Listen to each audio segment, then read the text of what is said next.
Item ಯಾವುದೇ ಇರಲಿ try ಮಾಡಿ ಆಚಿ ಚಿಕನ್ ಮಸಾಲಾ. ಯಾದಗಿರಿಯಲ್ಲಿ ಜೀವ ಬಲಿಗಾಗಿ ಕಾಯ್ತಾ ಇವೆ ಮರಂ ಕ್ವಾರಿ. ಯಾದಗಿರಿ ಜಿಲ್ಲೆಯಲ್ಲಿ ಎಗ್ಗಿಲ್ಲದೆ ಅಕ್ರಮ ಮರಂ ಕ್ವಾರಿ ದಂಧೆ ನಡೀತಾ ಇದೆ. ನೂರಾರು ಅಡಿ ಗುಂಡಿ ಅಗೆದು ಅಕ್ರಮ ಮರಂ ಗಣಿಗಾರಿಕೆ ಮುಂದುವರಿತಾ ಇದೆ.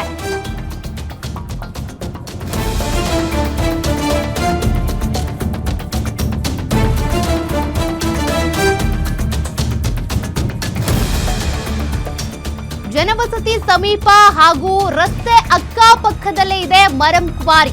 ಇತ್ತೀಚೆಗೆ ಕ್ವಾರಿಗೆ ಬಲಿಯಾಗಿದ್ರು 3 ಮಂದಿ, 2 ಮಕ್ಕಳು, ಓರ್ವ ಮಹಿಳೆ ಬಲಿಯಾಗಿದ್ರು. ಜಮೀನು ಮಾಲೀಕ ಶಿವಪ್ಪ ವಡಗೇರ, ತಹಶೀಲ್ದಾರ್ ಮಂಗಳ, ಗಣಿ ಮತ್ತು ಭೂವಿಜ್ಞಾನ ಇಲಾಖೆ ಅಧಿಕಾರಿ, ಡಿಬಿಎಲ್ ಕಂಪನಿ ಮ್ಯಾನೇಜರ್ ವಿರುದ್ಧ ಕೇಸ್ ದಾಖಲಾಗಿದೆ. ಅಕ್ರಮ ಮರಂ ಕ್ವಾರಿ ನಡೀತಾ ಇದ್ರೂ ಕೂಡ ಅಧಿಕಾರಿಗಳು ಜಾಣ ಮೌನ ವಹಿಸಿದ್ದಾರೆ. ಮರಂ ಕ್ವಾರಿ ಗಣಿಗಾರಿಕೆಯಲ್ಲಿ ಅಧಿಕಾರಿಗಳು ಹಾಗಾದ್ರೆ ಶಾಮೀಲಾಗಿದ್ದಾರಾ? ಬಸವನಗರ, ಖಾನಾಪುರ, ದೋರನಹಳ್ಳಿ ಸೇರಿದಂತೆ ಬಹುತೇಕ ಕಡೆ ಮರಂ ಕ್ವಾರಿ ನಡೀತಾ ಇದೆ. ದುರ್ಘಟನೆ ನಡೆದರೂ ಕೂಡ ದಂಧೆಗೆ ಕಡಿವಾಣ ಹಾಕ್ತಿಲ್ಲ ಜಿಲ್ಲಾಡಳಿತ. ಹೀಗಾಗಿ ಅಧಿಕಾರಿಗಳ ಮೇಲೂ ಕೂಡ ಅನುಮಾನ. ಚೆನ್ನೈ ಸೂರತ್ ಎಕ್ಸ್‌ಪ್ರೆಸ್ ವೇ ರಸ್ತೆ ಕಾಮಗಾರಿಗಾಗಿ ಮರಂ ಪೂರೈಕೆ ಮಾಡಲಾಗ್ತಿದೆ. ಕೋಟ್ಯಂತರ ರೂಪಾಯಿ ಬೆಲೆ ಬಾಳುವ ಮರಂ ಅಕ್ರಮವಾಗಿ ಸಾಗಾಣಿಕೆ ಮಾಡ್ತಾ ಇದ್ದಾರೆ.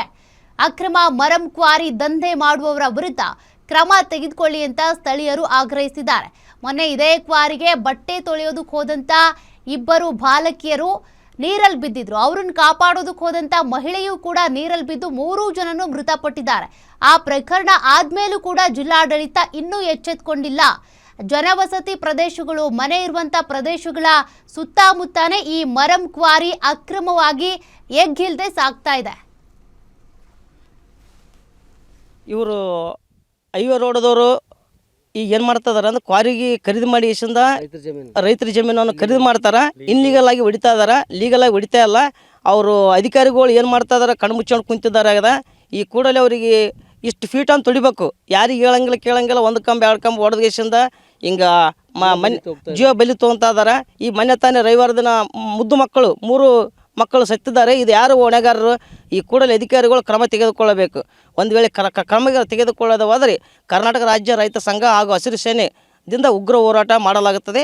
ಯಾದಗಿರಿ ಜಿಲ್ಲೆಯಲ್ಲಿ ಅಕ್ರಮವಾಗಿ ಮರಂ ಕ್ವಾರಿ ಮಾಡ್ತಾ ಇರುವ ಪರಿಣಾಮವಾಗಿ ಈಗ ಮರಂ ಕ್ವಾರಿಯಲ್ಲಿ ಅನಧಿಕೃತವಾಗಿ ಮೈನಿಂಗ್ ಮಾಡ್ತಾ ಇರೋ ಪರಿಣಾಮವಾಗಿ ಈಗ ಏನಂತಂದ್ರೆ ಆಳವಾಗಿ ತಗ್ಗು ಬಿದ್ದಿರುವ ಪರಿಣಾಮವಾಗಿ ಯಾದಗಿರಿ ಜಿಲ್ಲೆದಂಥ ಈ ಮರಂ ಕ್ವಾರಿಗಳು ಅನೇಕ ಮಕ್ಕಳ ಜೀವ ಕೂಡ ಬಲಿ ಪಡಿತಾ ಇದ್ದೇವೆ. ನಾವು ಕೂಡ ಖುದ್ದು ಯಾದಗಿರಿ ಜಿಲ್ಲೆಯ ವಡಗೇರ ತಾಲೂಕಿನ ಬಸವನಗರ ಗ್ರಾಮದ ಹೊರಭಾಗದ ಏನು ಮರಂ ಕ್ವಾರಿಯ ಏನು ಮೈನಿಂಗ್ ಮಾಡಿದ್ದಾರೆ ಈ ಪ್ರದೇಶದಲ್ಲಿ ಇದ್ದೀವಿ. ಇದೇ ಪ್ರದೇಶದಲ್ಲಿ ಕಳೆದ 4 ದಿನಗಳ ಹಿಂದೆ 2 ಮಕ್ಕಳು, ಅದೇ ರೀತಿಗೆ ಓರ್ವ ಮಹಿಳೆ ಕೂಡ ಬಟ್ಟೆ ತೊಳೆಯಲು ಹೋಗಿ ಕಾಲು ಜಾರಿ ಬಿದ್ದು 3 ಬಲಿಯಾಗಿದ್ದಾರೆ. ಇಂಥ ಘಟನೆ ನಂತರ ಕೂಡ ಜಿಲ್ಲಾಡಳಿತ ಎಚ್ಚೆತ್ತುಕೊಂಡಿಲ್ಲ.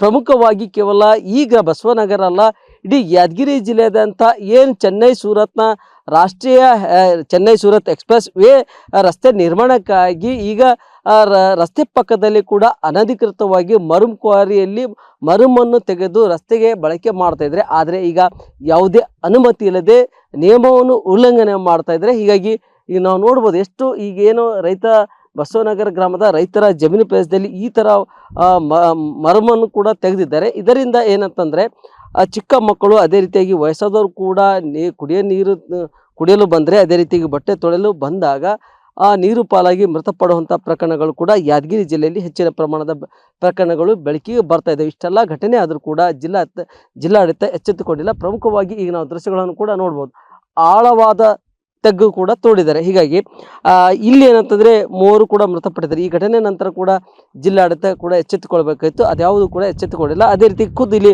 ಸ್ಥಳೀಯರು ಕೂಡ ಇದ್ದಾರೆ. ಏನಂತ ಕಾರಣ ಯಾದಗಿರಿ ಜಿಲ್ಲೆಯಲ್ಲಿ ಈ ಥರ ಸಾಕಷ್ಟು ಮರಂ ಕ್ವಾರಿ ಇದ್ದಾವೆ, ಇವು ಜೀವ ಬಲಿ ಪಡಿತಾ ಇದ್ದಾವೆ. ಏನು ಹೇಳ್ತೀರಿ ಸರ್? ಅಧಿಕಾರಿಗಳೇನು ಕಣ್ಣು ಮುಚ್ಕೊಂಡು ಕುಂತಾರ ಒಟ್ಟು ಗೊತ್ತಿಲ್ಲ. ಈಗ ಆಲ್ರೆಡಿ 3 ಜೀವ ಆದ್ರೂ ಕೂಡ ಬೇಲಿ ಹಾಕ್ಸಿಲ್ಲ. ಇಷ್ಟು ಫೀಟ್ ಅಂತ ಹೊಡಿಬೇಕಂತನ ಕೇಳದ ತೊಂತಾದಾರ. ಅನಧಿಕೃತವಾಗಿ ಮೈನಿಂಗ್ ಅನಧಿಕೃತ ಮೈನಿಂಗ್ ಅವಲ್ರಿ. ಒಟ್ಟು ಅದು ಕಾನೂನು ಪ್ರಕಾರ ಏನು ಮಾಡ್ತಾ ಇಲ್ಲ ಅವರು, ಕಾನೂನು ವಿರುದ್ಧವಾಗಿ ಮಾಡ್ತಾ ಇದಾರ. ಅದು ಹೈವೇ ರೋಡ್ ಹಿಡದ್ರ ಎಷ್ಟೋ ಬಲಿಗಳು ಹೊಂಟಾವ. ಇಲ್ಲಿ ಕುಡಿಯಕ್ಕಂತ ಬರ್ತಾರ, ಬಟ್ಟೆ ಹಾಕಂತ ಬರ್ತಾರ. ಅಟ್ಲೀಸ್ಟ್ ಒಂದು ಬೇಲೆನ ಆಗ್ಬೇಕು. ಕಾನೂನು ಪ್ರಕಾರ ಏನು ಇಷ್ಟು ಫೀಟ್ ಅಂತ ಹೊಡಿಬೇಕಂತ ರೂಲ್ಸ್ ಪ್ರಕಾರ ಅದನ್ನ ಮಾಡಕ್ತಾ ಇರಲ್ಲ ಸರ್. ಅನಧಿಕೃತ ಮೈನಿಂಗ್ ತಡಿಬೇಕಂತ ತಡಿಬೇಕು. ಈ ಕೂಡಲೇ ಎಲ್ಲ ಯಾದಗಿರಿ ಡಿಸ್ಟಿಕ್ದಲ್ಲಿ ಯಾವುದೇ ಕೊಳಕ ಒಳಗಾಗಬಾರ್ದು.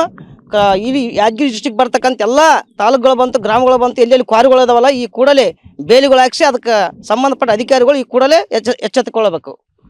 ಇದು ಇಲ್ಲಿನ ಸ್ಥಳೀಯರ ಆಗ್ರಹವಾಗಿದೆ. ಇಡೀ ಯಾದಗಿರಿ ಜಿಲ್ಲೆಯಾದಂಥ ಅಕ್ರಮವಾಗಿ ಮರಂ ಕ್ವಾರಿಯನ್ನು ಬಗೆದು ಅಕ್ರಮವಾಗಿ ಆಳವಾಗಿ ತೆಗ್ಗನ್ನು ತೋಡಿ ಈಗ ಮರಂ ಕೂಡ ಸಾಗಾಟ ಮಾಡುವ ಪರಿಣಾಮವಾಗಿ ಈಗ ಏನಂತಂದ್ರೆ ಮರಂ ಕ್ವಾರಿಗಳು ಅಪಾಯಕ್ಕೆ ಆಹ್ವಾನ ಕೂಡ ಮಾಡ್ತಾ ಇದ್ದೇವೆ.